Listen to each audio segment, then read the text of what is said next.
안녕하세요. 매번 제 사연을 써볼까 말까, 누가 볼까봐 겁내고 고민만 하다가 뜬금없이 드라마 펜트하우스에 빠져서는 치고받고 미친 듯 복수하는 매력에 휘감겨 그간 저에게 일어났던 삶의 변화에 대해 공유를 해보고자 글을 보내봐요. 저는 40대 중반 여성이고 저희 남편은 저보다 딱 5살이 많습니다. 성인이 된 딸 둘이 있으며 하나는 지방대를 다니느라 지방에서 자취를 하는 중이고 하나는 서울에서 대학을 다니며 여전히 제품에서 크고 있죠. 함께 살고 있는 딸아이는 둘째인데 성격이 저랑 똑 닮았답니다. 화를 잘 못 내는 것부터 남들이 스쳐 지나가듯 하는 말조차 쉽게 상처를 잘 받고 또 속상해하는 것까지 말이죠. 누군가는 그냥 소심한 성격이 아니냐고 할 수 있는데 또 그렇지만은 않아요. 정상적으로 쓴소리를 내주고 충고나 조언을 해주면 언제든지 그 말에 공감을 하고 상처가 아닌 위로나 다짐을 하기도 하는 긍정적인 성격입니다. 하지만 그 상대가 저희 남편이나 첫째 딸처럼 말을 거르지 않고 뱉어내서 남한테 상처를 잘 주는 사람이라면 애기가 180도 달라지죠. 첫째 딸은 저희 남편 성격을 꼭 빼다 닮았어요. 한 집안에 딱 2대2로 성격이 나눠진 것이죠. 제 딸이야 제 품에서 키우고 낳은 제 핏줄이니 성격이 어떻든 무조건 보듬어주게 되고 또 사랑하지 않을 수가 없지만 아휴, 제 남편은 제가 정말 상대하기가 힘들더라고요. 어쩜 그렇게 저랑 성격이 다르던지. 결혼 초부터 지금껏 저는 늘 마음속에서 눈물을 홍수처럼 흘리곤 했답니다. 뭐하나 자기 마음에 안 들면 신경질부터 내서 같이 있는 사람을 죄인처럼 만들고 그 바람에 어디 놀러라도 갔다가 신경질을 부리면 온 분위기가 다 암울해져서 노는 기분도 안 들고 어찌나 필터링이 없이 생각나는 대로 말을 내뱉던지 사람의 인격을 깎아내리는 게 너무나도 일상이었어요. 제가 옷을 대충 입고 동네 슈퍼를 가면 거지도 그렇게 입지는 않는다며 나가서 돈 좀 벌어서 옷 하나를 사 입으라더군요. 다른 집 남편들 같으면 옷을 그렇게 입었을 때 다른 옷이 이쁘겠다며 말을 해주거나 그냥 말을 참거나 하다못해 먼저 옷을 사줄 텐데 늘 말을 이런 식으로 하는 사람이었습니다. 어떤 부류인지 아시겠나요? 또 기억이 나는 것은 제가 첫째를 데리고 둘째 출산을 저 혼자 병원에 가서 나왔거든요. 남편은 퇴근 후 샤워를 하고 있었는데 제 배가 갑자기 아파와서 막 밖에서 급하고 무서운 마음에 화장실 문을 두들겼는데 글쎄 남편은 샤워하는데 방해하는 거 싫어한다고 제발 혼자 해결을 하라면서 만삭인 와이프가 애가 나올 것 같다고 밖에서 몰래 노크를 해대고 있었는데 그걸 무시한 바람에 전 그냥 첫째 딸은 혼자 안고서 택시 타고서 병원에 갔었답니다. 물론 애를 낳을 때까지 옆에 남편은 없었고 병원 직원분들이 제 첫째 딸을 돌봐야 했던 웃긴 상황까지 연출되었죠. 애를 낳고 제가 정신이 돌아온 후 뒤늦게 연락을 했더니 남편은 애 낳았어? 어쩐지 없더라. 딱 이 한마디 하고는 병원에 오더라고요. 아, 여자한테 임신하고 출산하는 그 시기가 얼마나 중요한지 아시죠? 전 이렇게 남편한테 와이프인지 아님 생판 남인 건지 도대체 알 수 없는 취급을 받으며 둘째까지 순산을 했고 그렇게 전 그날후로 왠지 모르게 남편에 대한 속상함과 섭섭함이 마음속 깊이 자리 잡았던 것 같아요.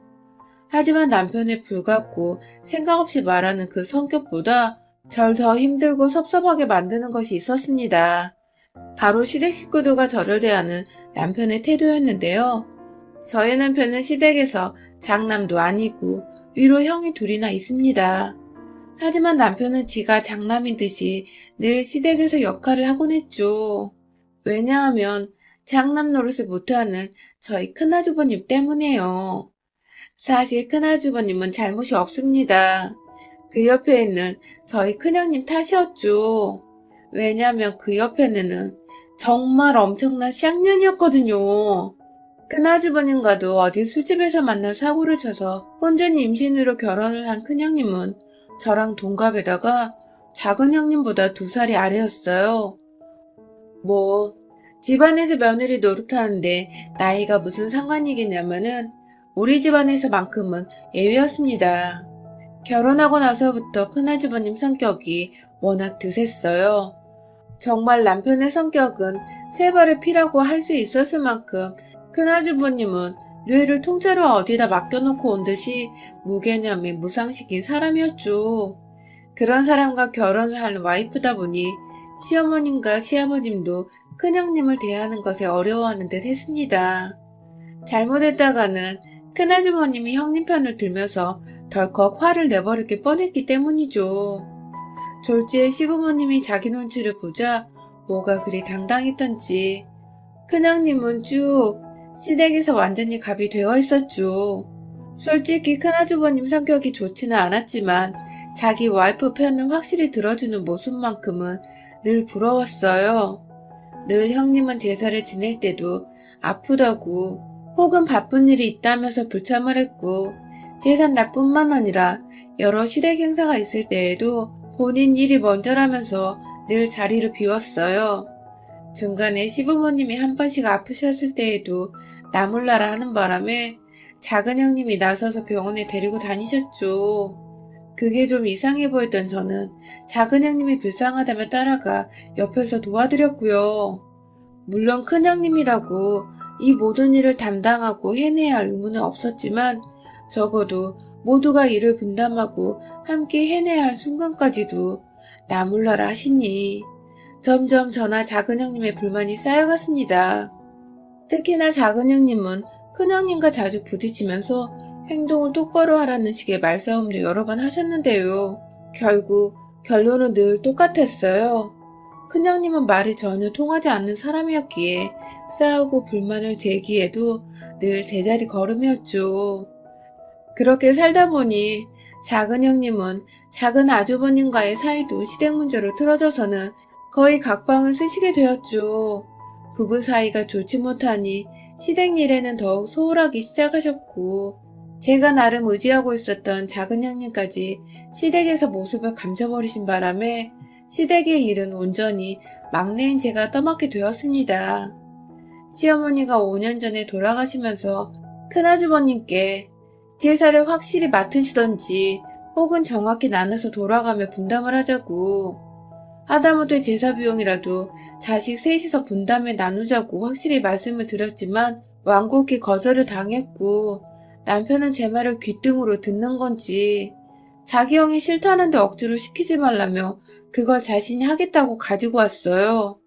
그러니까 자기 형은 장남인데도 제사를 억지로 시키면 안 되고 지 와이프는 멋모르는 막내 며느리인데 시집 오면서 쭉 맏며느리 노릇을 하다가 시어머니 돌아가신 후에도 제사까지 억지로 시켜도 된다는 논리였죠.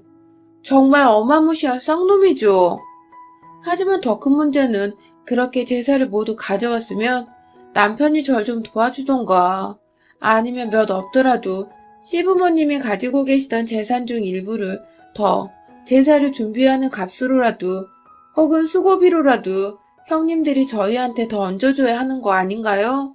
그런데 이놈의 망할 남편이란 인간은 제사를 도와주기는커녕 1년에 한 6번 있는 저희 제사를 늘 불구경하듯 옆에서 지켜보기만 했고 형님들은 철저히 연락이 끊겨버린 바람에 저 혼자 딸과 함께 제사상을 모두 차려냈습니다. 중간에 시아버지도 혼자 시골집에 내버려두면 불안하다고 남편이 저하고 한 번의 상의도 없이 아버님을 집으로 데려온 바람에 전 시아버지를 모시고 살기까지 했어요. 그 후 3년 정도 돌아가시긴 하셨지만 아휴 참 어른들이 돌아가시기 전까지 케어하기란 정말 쉽지 않잖아요. 식비와 병원비, 간병비로 돈은 돈대로 드는데 형제들이나 형님들이나 아무도 고맙다 혹은 미안하다의 인사를 한 번은 안 하시니 참 외롭고 힘들더라고요. 덩달아 남편도 남의 일 마냥 저를 도와주기는커녕 무시하고 일이나 시켜대니 마음의 골병이 많이 들었던 시기였어요. 그 후로도 시아버님의 쥐뿔도 안 되던 조그맣던 그 재산은 결국 셋이서 딱 3등분을 해서 나눠 가졌고 저는 제사를 모시고 시부모님을 모신 수고비는커녕 수고했다는 인사도 생략당한 채 그대로 제사까지 혼자 떠맡았습니다. 제가 억지로 식구들의 불러 모아 함께 제사를 지내자고 하지 않은 이상은 그 누구도 저에게 먼저 연락을 하지 않았으며 또 제사를 지내는 것을 도와주려고 하지도 않았죠. 가장 제 옆에 있던 남편놈도 마찬가지였고요.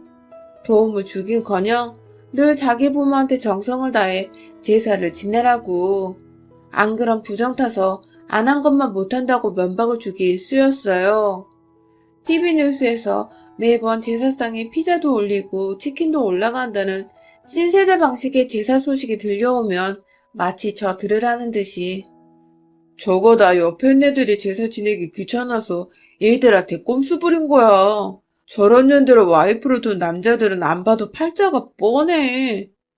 나는 시계말을 늘어놓았고 그 때문에 저도 시어머니 시아버지 좋아하시던 단팥빵 하나 올리기는커녕 늘 전통대로 양반 하나 없었던 평민 집안의 조상들을 위해 그놈의 전통을 따라 종류별의 과일과 나물, 육탕과 떡까지 모조리 다 준비를 해 올려야 했습니다.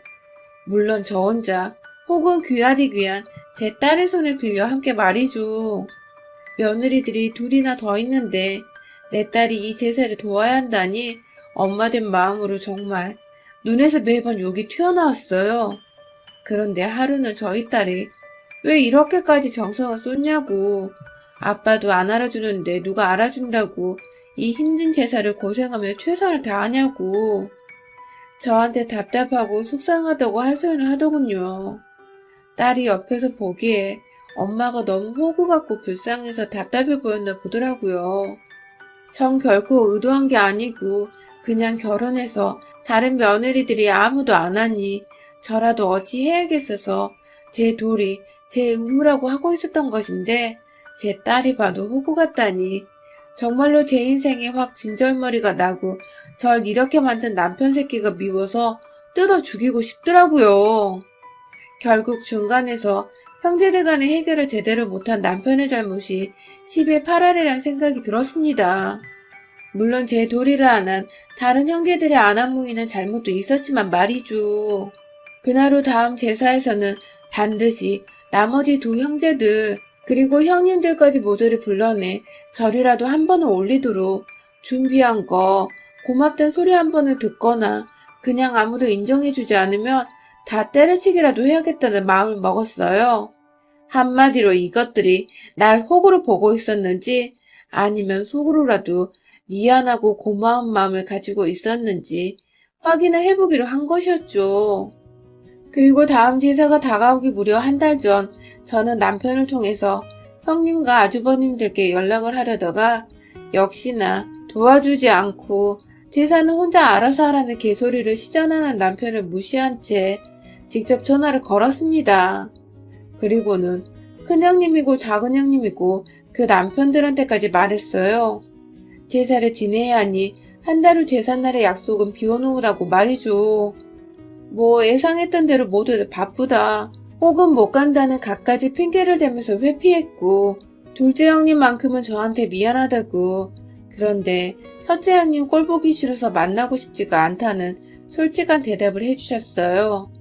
전 그 미안하단 말 하나에 오히려 작은 형님에 대한 일말의 섭섭한 마음을 접어둔 채 그날 큰형님이 또 지랄을 하면 갈기갈기 찢어놓을 거라는 다소 험한 말을 해대며 큰형님 무시하고 오시라고 일러두었고 제 말에 약간 통쾌함과 믿음을 가진 건지 둘째 형님은 단번에 알겠다고 오케이를 하셨어요. 한동안 큰형님네 부부를 집으로 오게 하려고 부단히 노력했어요. 자꾸만 오기 싫다고 핑계대는 다 큰 성인 것들을 제가 어찌 데려올 수 있을까 싶어 막막했지만 결국 돈이면 다 되더군요. 집이 재개발이 되면서 돈이 슬슬 불어날 것 같아 아버님께 받은 쥐뿔만한 재산이 필요가 없으니 제사를 도와주는 분께 이 돈을 나눠주겠다고 하니 정말 체면도 없는 건지 그 자리에서 갈게 하고 확답을 주던 대갈통이 텅텅 비어있던 큰형님과 큰 아주버님. 제 입으로 꺼낸 구라였지만 참 그런 구라에 넘어가 생전 안 오던 제사에 오겠다고 하는 이 부부가 한심한 걸 떠나 정말 같은 가족이란 게 한심하고 쪽팔리더라고요.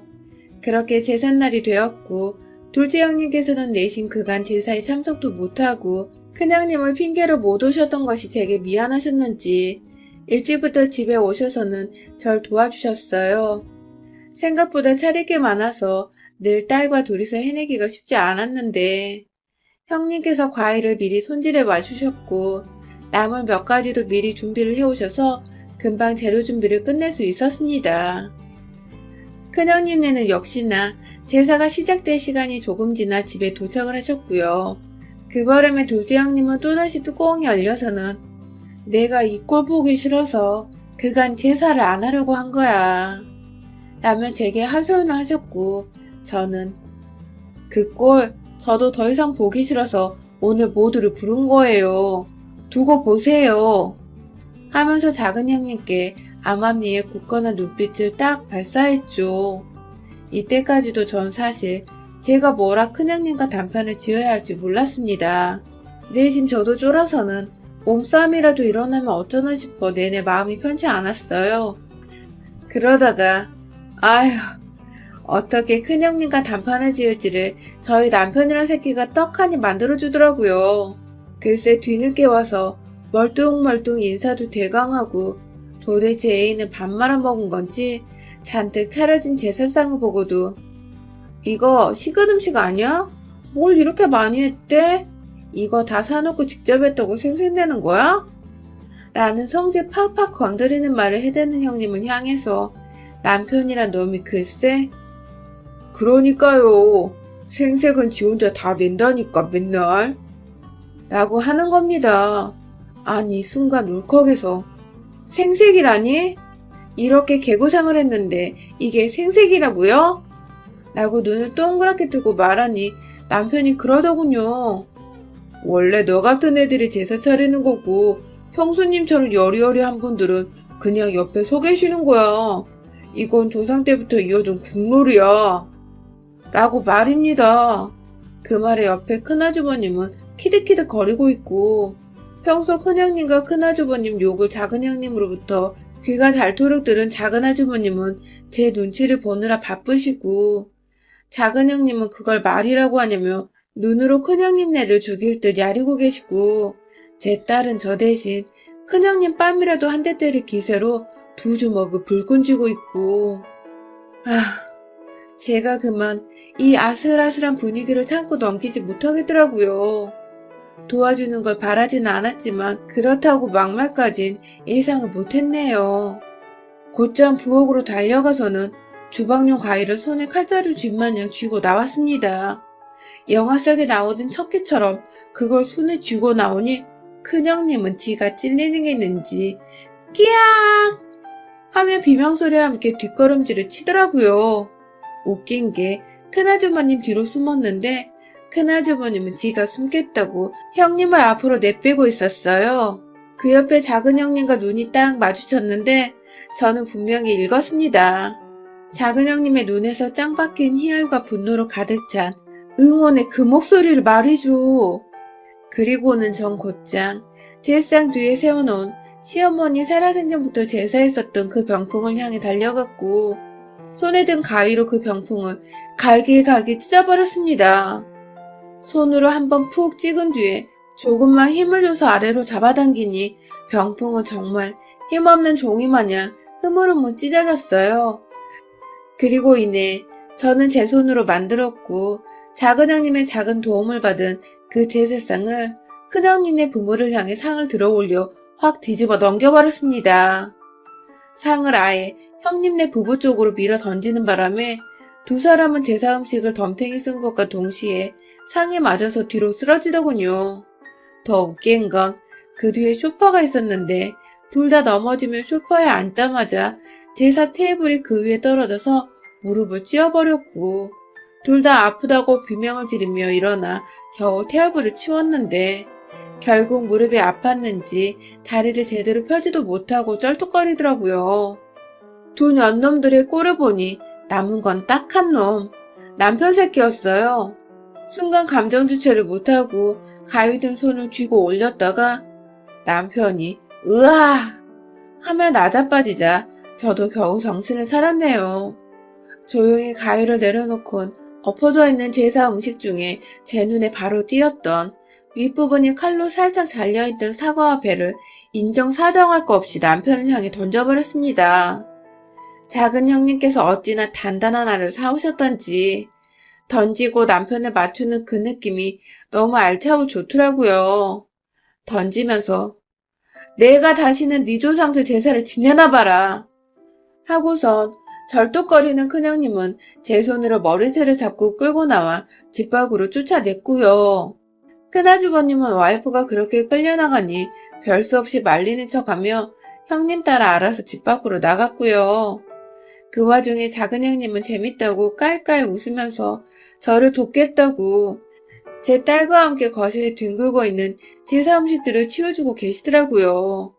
남편은 여전히 주저앉아 충격에서 헤어나지 못하고 있었는데 제가 안 치우고 뭐해 이 새끼야 하고 소리를 꽤 질러 보이니 옆에 있는 작은 형님과 작은 아주버님 눈치까지 살살 보다가 결국 알았어 지금 해 하며 딸을 도와 옆에서 하나둘 음식들을 주워 담기 시작했어요.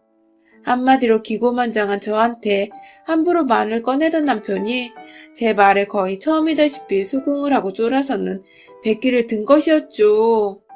좀 험난하게 결코 쉽지 않게 제 노동을 인정해달라는 투쟁 아닌 투쟁을 벌이게 되었지만 그날 후 저는 그간 저 혼자 제사를 지냈던 것에 대한 울분이 몽땅 풀려버렸습니다. 큰형님을 제 손으로 머리채 잡아당겨 집 밖으로 끌어냈던 그 순간을 아직도 매일같이 자기 전 되새기며 마음속에서 올레를 외치고 있어요. 작은 형님은 그날 후 저에게 제가 은인이라고 저 같은 동서를 둬서 너무 든든하다며 제사를 지내도 좋고 안 지내도 좋고는 제 마음인데 제사를 지내게 되면 이젠 자기가 꼭 도와주겠다고 하시더군요. 왜냐면 큰형님이 절대 무서워서 못 나타날 거 아셨기 때문이죠. 그 말에 혹해 제사를 하면서 작은 형님과 큰형님 뒷담화까지 실컷 하고 싶었으나 남편도 인정 안 해주던 저의 노동이었기에 후련하게 제사는 더 이상 이 집안에서 없는 것으로 결론을 내렸습니다. 절대로 다시는 앞으로 네버 우리 집에선 제사가 없을 거예요.